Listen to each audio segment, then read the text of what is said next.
بسم اللہ الرحمن الرحیم۔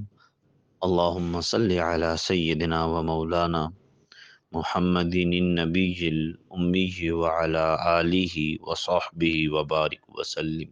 بخاری شریف میں حدیث نمبر 7563 ہے، 7563۔ حضرت ابو ہریرہ رضی اللہ تعالی عنہ سے روایت ہے کہ حضور اکرم صلی اللہ علیہ وسلم نے فرمایا، کلمتانی حبیبتانی الی الرحمن خفیفتانی علی اللسان ثقیلتانی فی المیزان، کہ دو کلمے ہیں جو رحمان کو، اللہ تبارک و تعالی کو بہت پسند ہیں، خفیفتانی علی اللسان، اور جو زبان پر بڑے ہلکے ہیں، ان کو پڑھنا بڑا آسان ہے، لیکن ثقیلتان فی المیزان، اگر ان کے اعمال کا وزن دیکھا جائے تو وہ ترازو میں بہت وزنی ہیں، اور وہ دو کلمے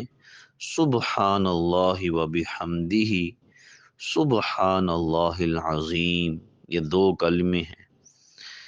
امام بخاری رحمۃ اللہ علیہ اس حدیث کو سب سے آخر میں لے کر آئے ہیں۔ یہ بخاری شریف کی آخری حدیث ہے۔ سب سے پہلی حدیث انما الاعمال بالنیات، اور سب سے آخری حدیث یہ دو کلمے ہیں کہ اگر انسان صدق نیت کے ساتھ اللہ کی رضا کے لیے یہ دو کلمے پڑھے تو اللہ تبارک و تعالی کے ہاں ان دو کلموں کا بڑا اجر و ثواب ہے۔ اللہ ہم سب کو اس پر عمل کرنے کی توفیق عطا فرمائے۔